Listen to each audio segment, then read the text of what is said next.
সকল সাহাবী জান্নাতি জান্নাতি, সকল সাহাবী জান্নাতি জান্নাতি। আলহামদুলিল্লাহ রব্বিল আলামিন ওয়াসসালাতু ওয়াসসালামু আলা সাইয়্যিদিল মুরসালিন আম্মা বা'দ ফাআউযু বিল্লাহি মিনাশ শাইতানির রাজীম বিসমিল্লাহির রহমানির রহিম। আসসালাতু ওয়াসসালামু আলাইকা ইয়া রাসূলুল্লাহ ওয়া আলা আলিকা ওয়া আসহাবিকা ইয়া হাবিবাল্লাহ। আসসালাতু ওয়াসসালামু আলাইকা ইয়া নবিয়াল্লাহ ওয়া আলা আলিকা ওয়া আসহাবিকা ইয়া নূরাল্লাহ। দূরে ও কাছে, দেশে ও প্রবাসে যে যেখানেই রয়েছেন সকলকে একরাশ প্রীতি ও শুভেচ্ছা জানিয়ে শুরু করছি অনুষ্ঠান নবী সাল্লাল্লাহু আলাইহি ওয়াসাল্লামের সকল সাহাবী জান্নাতি। নবীর সকল সাহাবী জান্নাতি অনুষ্ঠানে আমরা সাহাবায়ে কেরামের বিভিন্ন চারিত্রিক গুণাবলী দিক সম্পর্কে আলোকপাত করে থাকি। তাদের বিভিন্ন অবদান ইসলামের ক্ষেত্রে যে রয়েছে, তাদের আত্মত্যাগ রয়েছে, তাদের যে কোরবানি রয়েছে, সে সকল দিক সম্পর্কে আমরা আলোচনা করে থাকি। আজও ইনশাআল্লাহ আজ্জাওয়াজাল আমরা শুনব মাদানী চ্যানেলের দর্শক ও শ্রোতা, যেমনটি আমরা বিগত পর্বে শুনেছিলাম হযরত সাইয়েদনা আবু উবাইদা রাদিয়াল্লাহু তাআলা আনহুর সাদাসিধে জীবনযাপন সম্পর্কে। আজ ইনশাআল্লাহ আজ্জাওয়াজাল আমরা শুনব হযরত সাইয়েদনা আবু উবাইদা রাদিয়াল্লাহু তাআলা আনহুর আত্মত্যাগ সম্পর্কে। তার যে কুরবানি ছিল, তার অবদান ছিল দিন ইসলামের জন্য, সেটা যে কতটা নির্মম ছিল, কতটা কষ্টদায়ক, বেদনা বিধুর ছিল, সে সম্পর্কে আমরা আজকে শুনবো ইনশাআল্লাহ। চলুন প্রথমেই আমরা দরুদে পাকের ফজিলত সম্পর্কে আমরা জেনে নিই। মুসলিম শরীফের হাদিসের মধ্যে এসেছে রাসূলুল্লাহ আয্জাওয়াজাল্লাহু সাল্লাল্লাহু তাআলা আলাইহি ওয়া আলিহি ওয়াসাল্লাম ইরশাদ করেছেন, যে ব্যক্তি আমার প্রতি একবার দরুদ শরীফ পাঠ করে, যে ব্যক্তি আমার প্রতি একবার দরুদ শরীফ পাঠ করে, আল্লাহ পাক তার উপর 10টি রহমত নাজিল করেন, তার 10টি গুনাহ মুছে দেন এবং তার 10টি পদমর্যাদা বৃদ্ধি করে দেন। সুবহানাল্লাহ।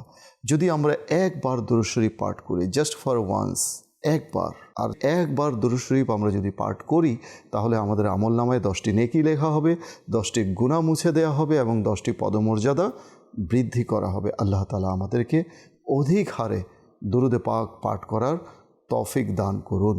হিজরি বর্ষের 18 সনের ঘটনা। হযরত আবু উবাইদা রাদিয়াল্লাহু তাআলা আনহুর নেতৃত্বে মুসলিম বাহিনী কর্তৃক সমগ্র সিরিয়া জয়ের পথে। এমন সময় সিরিয়ায় মহামারী আকারে প্লেগ রোগ দেখা দিল এবং প্রতিদিন হাজার হাজার মানুষ মৃত্যুর কোলে ঢলে পড়ছিল।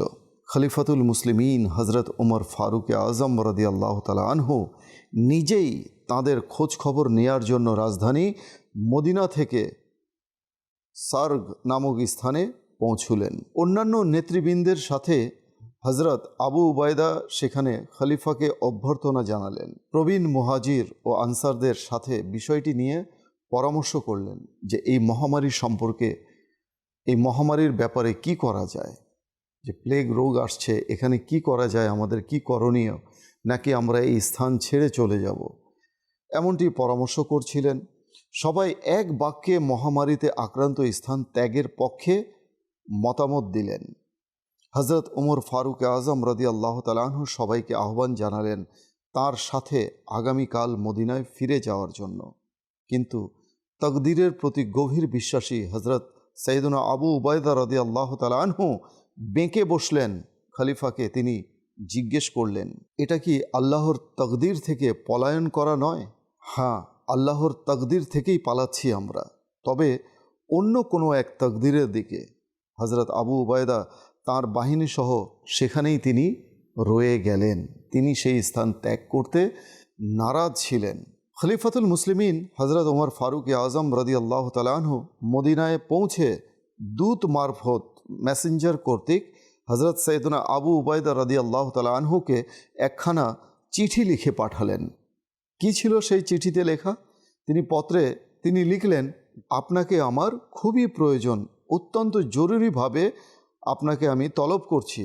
আপনি এই পত্রটি যদি রাতের বেলায় পেয়ে থাকেন তাহলে অনতিবিলম্বে সকাল হওয়ার পূর্বেই, আর যদি পত্রটি দিনের বেলায় পৌঁছে থাকে তাহলে সন্ধ্যা হওয়ার পূর্বেই আপনি রওনা হয়ে যাবেন। খলিফাতুল মুসলিমিন হযরত ওমর ফারুক আজম রাদিয়াল্লাহু তাআলা আনহুর পত্রটি হাতে পেয়ে তিনি মন্তব্য করলেন, আমার কাছে হযরত সাইয়েদনা আমিরুল মুমিনিনের প্রয়োজনটা কি তা আমি জেনে গেছি, আমি বুঝে গেছি যে বেঁচেই নেই তাকে তিনি বাঁচানোর চেষ্টা করছেন। অতঃপর তিনি লিখলেন, ইয়া সৈয়দি আমিরুল মোমিনিন, আমি আপনার প্রয়োজনটা বুঝে গেছি। আমি তো মুসলিম সেনাদের মাঝে অবস্থান করছি, তাদের উপর যে মুসিবত নিপতিত হয়েছে তা থেকে আমি নিজেকে বাঁচানোর প্রত্যাশী নই। আমি তাদেরকে ছেড়ে যেতে চাই না যতক্ষণ না আল্লাহ আমার ও তাদের মাঝে চূড়ান্ত ফয়সালা করে দেন। দয়া করে আমার এ পত্রটি আপনার হাতে পৌঁছানোর পর আপনি আপনার সিদ্ধান্ত প্রত্যাহার করুন এবং আমাকে এখানে অবস্থানের অনুমতি দান করুন। এই জবাব তিনি দিলেন পত্রে। এক তো হচ্ছে ফারুকে আজম রাদিয়াল্লাহু তাআলা আনহু যখন তাকে প্রস্তাব করলেন যে এখান থেকে চলো, সবার মতৈক্য যখন সবাই পৌঁছে গেল যে না, এখানে প্লেগ রোগের মহামারী ছড়িয়ে পড়েছে, এখানে আর থাকা যাবে না, তখন হযরত সাইয়েদনা আবু উবায়দা রাদিয়াল্লাহু তাআলা আনহু তিনি যেতে অস্বীকৃতি জানালেন। যেটা কি আল্লাহ তাআলা প্রদত্ত ভাগ্য যে রয়েছে, তাকদীর যে রয়েছে, সেই তাকদীর থেকে পলায়ন করা নয় কি? তখন ফারুকে আজম বললেন যে হ্যাঁ, অবশ্যই এটা পলায়ন, তবে এক তাকদীর থেকে অন্য তাকদীরের প্রতি। এরপর তিনি মদিনায় পৌঁছে চিঠি লিখলেন যে আপনি দ্রুত চলে আসুন, আপনাকে আমার ভীষণ প্রয়োজন। হিকমতের সাথে লিখলেন, কৌশল অবলম্বন করে। সেই চিঠির ভাষাও হযরত সাইয়েদনা আবু উবায়দা রাদিয়াল্লাহু তাআলা আনহু বুঝে গেলেন এবং তিনি বললেন যে আপনি আমাকে এখানেই থাকার অনুমতি দিন। আমি বুঝে গেছি আমার প্রয়োজন কি, আপনি আমাকে কেন ডাকছেন? আমাকে বাঁচানোর জন্য। তো যে মরেই গেছে, যে বেঁচে নেই, তাকে বাঁচানোর প্রয়াস কেন চালানো হচ্ছে? হযরত সাইয়েদনা উমর ফারুকে আজম রাদিয়াল্লাহু তাআলা আনহু এ পত্রটি পাঠ করে অঝোর নয়নে তিনি কান্না করেছিলেন। সেদিন অনেক কান্না করেছেন। তার এই কান্না দেখে তার আশেপাশের লোকেরা তাকে জিজ্ঞেস করল, হে আমিরুল মোমিনিন, আবু উবায়দা রাদিয়াল্লাহু তাআলা আনহু কি ইন্তেকাল করেছেন? তিনি বললেন না, তবে তিনি মৃত্যুর দ্বার প্রান্তে। হযরত ওমর ফারুকে আজম রাদিয়াল্লাহু তাআলা আনহুর ধারণাই সত্যি হলো। কয়েকদিনের মধ্যেই তিনি প্লেগ রোগে আক্রান্ত হলেন এবং মৃত্যুর পূর্ব মুহূর্তে তিনি রাদিয়াল্লাহু তাআলা আনহু তাঁর সঙ্গীদের লক্ষ্য করে কতিপয় উপদেশ তিনি দান করলেন। তিনি একটি সংক্ষিপ্ত বয়ান করলেন। তিনি বললেন, তোমাদেরকে যে উপদেশটি আমি দিচ্ছি, তোমরা যদি তা মেনে চলো তাহলে সবসময় কল্যাণের মধ্যেই তোমরা থাকবে। তোমরা নামাজ কায়েম করবে, রমাজান মাসে রোজা রাখবে, যাকাত দান করবে, হজ ও উমরা আদায় করবে, একে অপরকে উপদেশ দেবে, ভালো কাজের উপদেশ দেবে, তোমাদের শাসক ও নেতৃবৃন্দকে সত্য ও ন্যায়ের কথা বলবে, তাদের কাছে কিছু গোপন রাখবে না এবং দুনিয়ার সুখ সম্পদে গা ভাসিয়ে দেবে না। কোনো ব্যক্তি যদি 1000 বছরও জীবন লাভ করে, আজ আমার পরিণতি তোমরা দেখতে পাচ্ছ, তারও ওই একই পরিণতি হবে। সকলকে সালাম জানিয়ে তিনি বয়ান শেষ করলেন। অতঃপর হযরত মুআজ ইবনে জবল রাদিয়াল্লাহু তাআলা আনহুর দিকে তাকিয়ে বললেন, মুআজ, তুমি নামাজের ইমামতি করবে। এর পরপরই তাঁর পবিত্র রূহ দেহ থেকে বিচ্ছিন্ন হয়ে পরম সত্তার দিকে ধাবিত হলো। বলা বাহুল্য, ইন্তেকালের সময় তার বয়স ছিল 58 বছর। হযরত মুআজ রাদিয়াল্লাহু তাআলা আনহু উঠে দাঁড়িয়ে সমবেত সকলকে লক্ষ্য করে বললেন, হে লোকেরা, আমরা তাঁর তিরোধানে ব্যথায় ভারাক্রান্ত। আল্লাহর কসম, আমি এ ব্যক্তির চেয়ে অধিক কল্যাণদীপ্ত বক্ষ, পরিচ্ছন্ন হৃদয়, পরকালের মোহে আচ্ছন্ন এবং জনগণের উপদেশদাতা আর কোনো ব্যক্তিকে আমি দেখিনি। তোমরা তার প্রতি দয়া করো, আল্লাহ পাক তোমাদের প্রতি দয়া করবেন। এরপর লোকেরা সমবেত হয়ে হযরত মুআজ বিন জবল রাদিয়াল্লাহু তাআলা আনহুর ইমামতিতে তাঁর জানাজায় অংশ নিলেন। হযরত মুআজ বিন জবল রাদিয়াল্লাহু তাআলা আনহু হযরত আমর ইবনুল আস ও হযরত দাহাক বিন কায়েস রাদিয়াল্লাহু তাআলা আনহুম কবরের মধ্যে নেমে তাঁর পুত দেহ মাটিতে শায়িত করলেন। কবরে মাটি দেওয়ার পর হযরত মুআজ বিন জবল রাদিয়াল্লাহু তাআলা আনহু এক সংক্ষিপ্ত ভাষণে তাঁর প্রশংসা করে বললেন, হযরত আবু উবায়দা রাদিয়াল্লাহু তাআলা আনহু আল্লাহ আপনার উপর রহম করুন, আল্লাহর কসম আমি আপনার সম্পর্কে যতটুকু জানি কেবল ততটুকুই বলবো, অসত্য কোনো কিছুই বলবো না, কারণ আমি আল্লাহর শাস্তির ভয় করি। আমার জানা মতে আপনি ছিলেন আল্লাহকে অত্যাধিক স্মরণকারী, বিনম্র চিত্তে জমিনের বুকে বিচরণকারীদের একজন, আর আপনি ছিলেন সেই সব ব্যক্তিদের অন্যতম যারা তাদের রবের উদ্দেশ্যে সিজদারত এবং কিয়ামরত অবস্থায় রাত্রি যাপন করেন, এবং যারা খরচের সময় অপচয় করেন না, কার্পণ্যও করেন না, বরং মধ্যবর্তী পন্থা অবলম্বন করে থাকেন। আল্লাহর কসম আমার জানা মতে আপনি ছিলেন বিনয়ী এবং ইয়তীম মিসকিনদের প্রতি সদয়। আপনি ছিলেন অত্যাচারী ও অহংকারী শত্রুদের হৃদয়ে ভীতির কম্পন সৃষ্টিকারী। বাস্তবিকই খৌফে খোদা, ইত্তেবায়ে সুন্নত, ইত্তেবায়ে রসুল, তাকওয়া, বিনয়, ঐক্য ও সাম্যের মনোভাব পোষণ, স্নেহ ও দয়াদ্রতাই ছিল তাঁর মহান চরিত্রের বিশেষ বৈশিষ্ট্য। মাদানী চ্যানেলের দর্শকবৃন্দ, আমরা শুনলাম হজরত সৈয়দনা আবু উবায়দা রাদিয়াল্লাহু তাআলা আনহুর আত্মত্যাগ সম্পর্কে।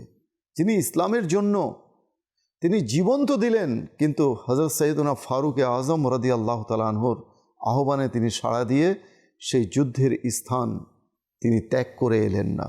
ইসলামের স্বার্থে, ইসলামের জন্য তাঁর এই আত্মত্যাগ আজকে আমাদের কতটুকু স্যাক্রিফাইস রয়েছে আমাদের পরিবারের মাঝে, আমাদের ধর্মের জন্য, সমাজের জন্য, অন্য মুসলিম ভাইয়ের জন্য আমরা কতটুকু ত্যাগ, কতটুকু আমরা আত্মত্যাগ আমরা দিয়ে থাকি বা করে থাকি, এটা নিজের বিবেককেই আমরা প্রশ্ন করি। যদি না করি তাহলে বুঝে নিতে হবে যে স্বার্থপরতার যে উপাধি আমাদের চরিত্রের সাথে জড়িয়ে আছে, অর্থাৎ আমরা যে স্বার্থপর, এর মধ্যে বিন্দু মাত্র কোনো সন্দেহ নেই। আল্লাহ তাআলা আমাদেরকে আত্মত্যাগী হওয়ার এবং অন্যের প্রয়োজনকে নিজের প্রয়োজনের উপর প্রাধান্য দেওয়ার তৌফিক দান করুন। আজকে এই সাহাবায়ে কেরাম আলাইহিমুর রিদওয়ান, যাদেরকে নিয়ে মাদানী চ্যানেল এত সুন্দর একটি অনুষ্ঠানের আয়োজন করেছেন, যাদের জীবনের মহান চরিত্র সম্পর্কে আমরা আলোচনা করছি, যাদের চারিত্রিক গুণাবলী সম্পর্কে আমরা শুনছি, তাদের মাহাত্ম্য এবং মর্যাদা এত বিশাল ছিল, সুবহানাল্লাহ। আর কেনই হবে না, কেননা আল্লাহ নবী সাল্লাল্লাহু আলাইহি ওয়াসাল্লামকে তারা স্বচক্ষে ইমানের চোখে দেখেছিলেন। আল্লাহ নবী সাল্লাল্লাহু আলাইহি ওয়াসাল্লামের প্রতি তারা নিজেকে উৎসর্গ করেছেন। আল্লাহ নবী সাল্লাল্লাহু আলাইহি ওয়াসাল্লামের সুন্নতের উপর আমল করেছেন।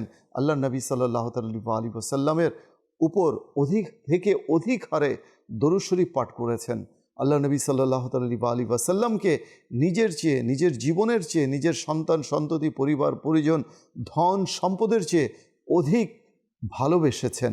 আর তাই তো তারা জয় করে নিয়েছেন আল্লাহ নবী সাল্লাল্লাহু আলাইহি ওয়াসাল্লামের ভালোবাসা এবং তার সন্তুষ্টি, রেজামন্দি। আর যার প্রতি আল্লাহর নবী সন্তুষ্ট, তার প্রতি কি করে আল্লাহ তাআলা অসন্তুষ্ট হন? তার প্রতি তো আল্লাহ তাআলার অসন্তুষ্টি কোনোভাবেই হতে পারে না। সাহাবায়ে কেরাম আল্লাহর নবীকে রাজি ও খুশি করেছেন, তাই তো আল্লাহ তাআলা তাদের প্রতি রাজি ও খুশি হয়ে গেছেন। কাজেই আজকের এই অনুষ্ঠান যে আমরা নামকরণ করেছি নবীর সকল সাহাবী জান্নাতি, এটা কিন্তু নিতান্তই, এটা কিন্তু অমূলক নয়। কেননা আল্লাহ নবী সাল্লাল্লাহু আলাইহি ওয়াসাল্লামের সকল সাহাবী যারাই আল্লাহ নবীকে এক নজর ইমানের চোখে দেখেছেন, এক নজর, জাস্ট অ্যাট এ গ্লান্স, এক নজরে দেখেছেন, এবং ইমানের হালতে দুনিয়া থেকে বিদায় নিয়েছেন, তাঁরাই তো সাহাবী, তাঁদেরকেই সাহাবী বলা হয়। তো কাজেই আল্লাহ নবী সাল্লাল্লাহু আলাইহি ওয়াসাল্লামকে তারা ভালোবেসেছেন, এজন্যই বেসেছেন যে আল্লাহ নবী সাল্লাল্লাহু আলাইহি ওয়াসাল্লাম হচ্ছেন ইমানের মূল। ইমানের মূল, ইমানের প্রত্যেকটা বিষয়ের মধ্যে একটা চালিকা শক্তি থাকে। যেমন আমাদের ভিতরে যে আত্মা রয়েছে, রূহ রয়েছে, এই যে রূহ, এই রূহ হচ্ছে আমাদের চালিকা শক্তি। তো ঠিক ইমানেরও একটা চালিকা শক্তি রয়েছে, আর সেই চালিকা শক্তি হচ্ছেন আল্লাহ নবী সাল্লাল্লাহু আলাইহি ওয়াসাল্লাম। আর তাই তো আলা হজরত রহমতুল্লাহ তাআলা আলাইহি কত সুন্দর বলেছেন, वो जो ना थे तो कुछ ना था, वो जो ना हो तो कुछ ना हो, जान है वो जहान की, जान है तो জাহান है। আল্লাহ নবী সাল্লাল্লাহু আলাইহি ওয়াসাল্লামকে এই জগতের তিনি প্রাণ হিসেবে আখ্যা দিয়েছেন। শুধু আখ্যাই দেননি, বাস্তবিকই তিনি জগতের প্রাণ। কেননা মিরাজের রাত্রে আল্লাহ নবী সাল্লাল্লাহু আলাইহি ওয়াসাল্লাম যখন ঊর্ধ্বাকাশে গমন করলেন আল্লাহ তাআলার দিদারের জন্য, আল্লাহ তাআলার প্রদত্ত আমন্ত্রণে তিনি যখন সাড়া দিয়ে ঊর্ধ্বাকাশে গমন করলেন, তখন যেখান থেকে তিনি অজু করে উঠেছিলেন সেই অজুর পানি সেখানেই থমকে গিয়েছিল, দরজার কড়া নড়া বন্ধ হয়ে গিয়েছিল, ঘড়ির কাঁটা স্তব্ধ হয়ে গিয়েছিল, অর্থাৎ সময় কাল সব কিছুই থমকে গিয়েছিল। কেননা দুনিয়া থেকে দুনিয়ার যে প্রাণ সে ঊর্ধ্বাকাশে গমন করেছেন। আবার যখন তিনি ফিরে এসেছেন সেই দরজার কড়া নড়তে শুরু করেছে। আল্লাহর নবী যেখানে অজু করে উঠে গেছেন সেই পানি, প্রবাহিত পানি সেখান থেকেই আবার প্রবাহিত হতে শুরু করেছে, ঘড়ির কাঁটা চলতে শুরু করেছে। তো কাজেই আল্লাহ নবী সাল্লাল্লাহু আলাইহি ওয়াসাল্লাম হচ্ছেন এই জগতেরই প্রাণ নয়, বরং আমাদের ঈমানের প্রাণ। এই জন্য তো আল্লাহ নবী ইরশাদ করেছেন যে আলা আলা ঈমানা লিমাল্লা মুহাব্বাত আলা, যে যার মধ্যে আমি নবীর প্রেম নেই তার মধ্যে ঈমান নেই। তা আজকে সাহাবায়ে কেরাম তো কামিয়াব হয়ে গেছেন, সাহাবায়ে কেরাম তো সফল হয়ে গেছেন আল্লাহ নবীকে ভালোবেসে, আল্লাহ নবীর সুন্নতের উপর আমল করে, আল্লাহ নবীর কদমে নিজের জান মাল পরিবার পরিজনকে উৎসর্গ করে তারা তো সফল হয়ে গেছেন। কিন্তু আমাদের কি অবস্থা? আমরা কতটুকু সফল হতে পারবো সে সম্পর্কে তো যথেষ্ট সন্দেহ রয়েছে।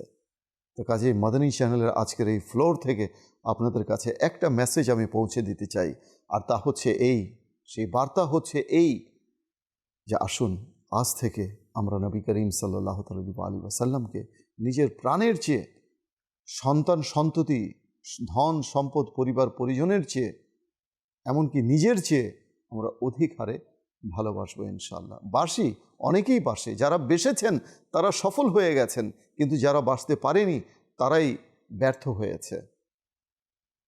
আর নবী করিম সাল্লাল্লাহু আলাইহি ওয়াসাল্লামের প্রতি সাহাবায়ে কেরাম যেহেতু উৎসর্গিত ছিলেন, তাদের শান মান আজমত নিশান আমাদের চেয়ে অনেক ঊর্ধ্বে। আর তাই তো তাদের সম্পর্কে আল্লাহ নবী সাল্লাল্লাহু আলাইহি ওয়াসাল্লাম ইরশাদ করেছেন। কি ইরশাদ করেছেন? মুজামুল আওসাদ কিতাবের মধ্যে বর্ণিত, তিনি ইরশাদ করেন, আমার পরবর্তীতে আমার সাহাবাদের মাঝে কিছু ভুল ত্রুটি সংঘটিত হবে, যেটাকে আমরা ইজতিহাদি ভুল বলি। সে ভুল ত্রুটি সংঘটিত হবে, আল্লাহ পাক তাদেরকে আমার সাহচর্যের কারণে ক্ষমা করে দিবেন। এবং তাদের পরবর্তীতে কিছু লোক আসবে যাদেরকে আল্লাহ তাআলা অধোমুখে দোজখে নিক্ষেপ করবেন। এই হাদিসে পাক মনোযোগ দিয়ে আমরা শুনি যে কি বলা হয়েছে এই হাদিসে পাকে। আলা হযরত রহমতুল্লাহি তাআলা আলাইহি ওই পরবর্তীদের সম্পর্কে বলেন যে তারা হলো ওই সকল লোক যারা সেই ভুল ত্রুটির কারণে সাহাবীদের প্রতি বিদ্রূপ আচরণ করে থাকে, অর্থাৎ সাহাবায়ে কেরাম আলাইহিমুর রিদওয়ানের প্রতি ধৃষ্টতা প্রদর্শন করে থাকে, দুঃসাহস প্রদর্শন করে থাকে সেই সকল ভুল ত্রুটির কারণে।